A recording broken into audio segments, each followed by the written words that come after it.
प्रमिला बहन जी का बहुत बहुत स्वागत है दिल्ली में। प्रमिला बहन जी, थोड़ा आप पहले अपने गीता परिवार के बारे में बताइए, फिर जो हमारे उनके संस्थापक हैं उसके बारे में, और फिर थोड़ा अपना परिचय दीजिए और आज का जो वर्कशॉप है उसके बारे में बताइए। जय श्री कृष्ण।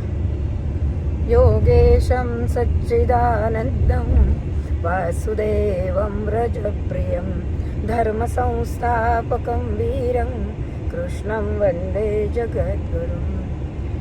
गीता परिवार गत 37 साल से बाल संस्कार के क्षेत्र में अत्यंत उल्लेखनीय कार्य कर रहा है।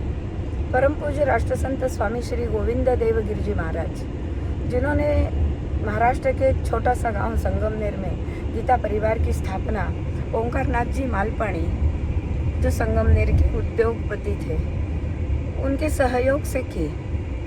उसके पश्चात गीता परिवार की यह धुरा डॉक्टर संजय जी मालपाणी, राष्ट्रीय कार्याध्यक्ष, उन्होंने अत्यंत सजगता से इसके ऊपर कार्य करना आरंभ किया था। आज 37 साल से गीता परिवार बाल संस्कार के क्षेत्र में बच्चों में जो संस्कारहीनता है, अनेक प्रश्न है, उत्तर एक ही है।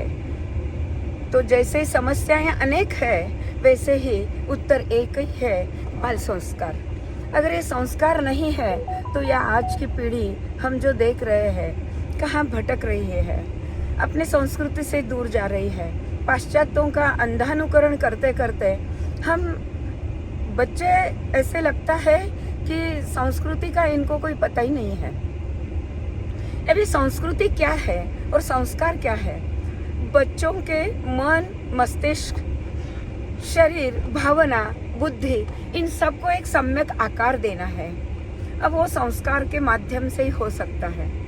अगर संस्कार नहीं है तो भारत में आज वृद्धाश्रमों की संख्या तो बढ़ रही है। ये अगर मिटाना होगा, भारत के लिए, भारत माता के लिए श्रद्धा जगानी होगी, अपने माता पिता के लिए श्रद्धा जगानी होगी, तो इस संस्कार का एक काम है। परम पूज्य स्वामी जी ने इसके लिए 5 सूत्र दिए हैं, जो भगवत भक्ति, भगवत गीता, भारत माता और विज्ञान दृष्टि, और ये 4 सिद्धांत है। उसके आदर्श के रूप में अगर हम देखें तो स्वामी विवेकानंद इसके आदर्श है। इसीलिए स्वामी विवेकानंद 5वां सूत्र है, ये आदर्श है। इनको लेकर हम लोग गीता परिवार के इस कार्य को निरंतर कर रहे हैं। अब बच्चों में संस्कार को कैसे लाना? बच्चों को व्याख्यान तो अच्छे लगते नहीं, उनकी सेहत भी अच्छी होनी चाहिए। तो इसके लिए योग है, श्लोक है, भगवत गीता है, खेल है, प्रात्यक्षिक प्रबोधन है।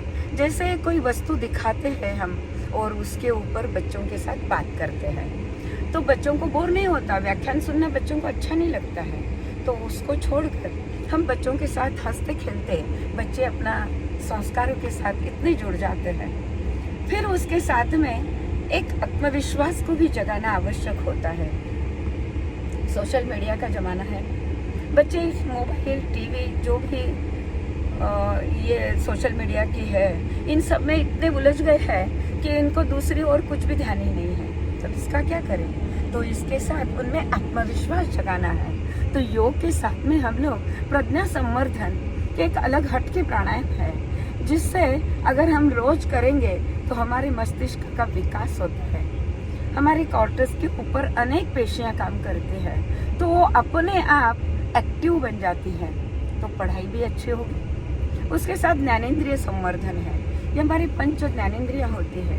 इनका संवर्धन करने से, इनकी क्षमता को, शक्ति को बढ़ाने से अपने आप ही बच्चों की एकाग्रता बढ़ेगी, कंसंट्रेशन बढ़ेगा। फिर स्मरण शक्ति, कितनी बार पढ़ते हैं फिर भी एग्जाम के समय उन्हें अगला याद नहीं आता है, ब्लैंक हो जाते हैं, पेपर में हाथ में आते ही घबरा जाते हैं। तो ये सारा नहीं होना चाहिए। ये आत्मविश्वास पूर्ण, वो अपने जो भी सामने आए उसको फेस करते चले, और एग्जाम के समय भी डरना नहीं है। तो एक परीक्षा जब देते हैं तो पढ़ाई तो करनी पड़ती है, लेकिन याद ही नहीं रहता है, तो स्मरण शक्ति को कैसे बढ़ाना है? कंसंट्रेशन चाहिए, मेमोरी पावर चाहिए, स्मरण शक्ति चाहिए, उसके साथ में ग्रास्पिंग पावर भी चाहिए। 2 बार पढ़ लिया या टीचर ने हमें सिखाया है वो तुरंत हमें ध्यान में आ जाना चाहिए, तो वो आकलन क्षमता को भी जगाना होगा। तो इन सारी बातों को लेकर हम इस तरीके का कार्य करते हैं। फिर शौर्य भी तो आना चाहिए। छोटी छोटी बातों से घबरा जाए, वो सामने आने वाली अनेक संकटों से फेस कैसे करेगा। फिर इतना सा कुछ कहा कि बच्चे इतना आखिरी का जो छोर है उस पर चले जाते हैं, जीवन ही समाप्त करने लग जाते हैं। तो ये नहीं होना चाहिए। बच्चों में आत्मविश्वास के साथ हर चीज को कैसे फेस करें, तो उसके लिए शौर्य के लिए हम लठ चलाना सिखाते हैं। लड़कियों के लिए तो कितना आवश्यक है। एक लठ अगर एक लड़की के हाथ में है और उसने वो सीख लिया तो वो 10 लोगों को गिरा सकते हैं। फिर जिम्नास्टिक, गोपुरम, शरीर, मन, हाथ, ये हमारे ताकतवान होने चाहिए, शक्तिवान होने चाहिए। उसके लिए होते हैं जिम्नास्टिक। गोपुरम जैसे अनेक विधाएं उसमें आती है, वो सिखाते हैं। स्वयं का संरक्षण स्वयं को करने आना चाहिए। कुछ भी हाथ में नहीं है फिर भी करने आना चाहिए। उसके लिए होता है सेल्फ डिफेंस। स्वयं का संरक्षण स्वयं कर सके। ऐसे अनेक विधाओं के साथ ये गीता परिवार कार्य कर रहा है। कहानी के माध्यम से हमारे जो जीवन मूल्य है बच्चों में उतारना है, तो उसके लिए आवश्यक है कि कहानी के माध्यम से बच्चे वो जल्दी एक्सेप्ट कर लेते हैं और उनके ध्यान में आ जाती है ये बात। फिर अनेक ऐसे प्रात्यक्षिक है, उसके माध्यम से बच्चों में सारे संस्कारों का बीजारोपण करने का काम गीता परिवार निरंतर कर रहा है। परम पूज्य राष्ट्र संत स्वामी गोविंद देवगिरी जी महाराज जो इसके संस्थापक है और आदरणीय डॉक्टर संजय जी मालपानी इसके राष्ट्रीय कार्याध्यक्ष हैं। मेरे पास पूरे भारत के 5 अंचल बने हैं, एक अंचल मेरे पास है। मैं गत 24 साल से ये गीता परिवार का कार्य कर रही हूँ बाल संस्कार के क्षेत्र में। ये एक ही उद्देश्य है। और एक बात स्वामी जी ने और हम लोगों को दी है कि हम लोग ये सोशल का कार्य नहीं करते, समाज प्रबोधन का भी नहीं करते। हम तो हमारे ठाकुर जी की पूजा करते हैं, हमारे बालकृष्ण लाला को रिझाते हैं। हमारे सामने जो भी बच्चे आते हैं, हमारा दृष्टिकोण एक ही होता है कि ये बच्चे नहीं है, ये मेरे तो साक्षात कृष्ण पधारे हैं। अब कृष्ण पधारे हैं तो उनकी पूजा करनी है, तो पूजा केवल हल्दी कुंकू चढ़ा के नहीं करते हैं। उनके भीतर जो दुर्गुण है उनको हटाना है और सद्गुण ऑलरेडी सब में होते हैं। तो सद्गुणों का संवर्धन करना है, जागृति लाना है। यही गीता परिवार का कार्य है। मैं प्रमिला माहेश्वरी गीता परिवार का कार्य कर रही हूँ सतत इसी भावना से कि यही मेरी साधना है, यही मेरी पूजा है, यही मेरी भारत माता की सेवा है। धन्यवाद प्रमिला बहन जी, धन्यवाद। आपका बहुत बहुत स्वागत है। आपने इतना अच्छा बताया जो आज के जो ये कार्यशाला शुरू हो रही है 6 दिन की।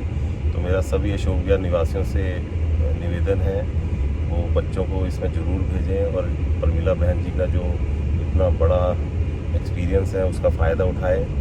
और मैं थोड़ा एक ये भी बताना चाहूँगा, जो इसके संस्थापक हैं गोविंद देवगिरी जी, वो हमारे जो राम जन्मभूमि मंदिर है उसके अयोध्या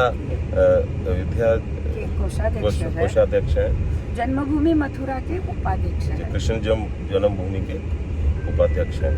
और मेरे ख्याल जो मोदी जी हैं उनके जो अगर सबसे बड़े गुरु होंगे तो वो गोविंद देव जी हैं। तो रामलला की जब स्थापना हुई थी तो उस दिन जो मोदी जी को तीर्थ पिलाकर उनका उपवास का पारणा करवाया था वो स्वामी जी हमारे गीता परिवार के संस्थापक है।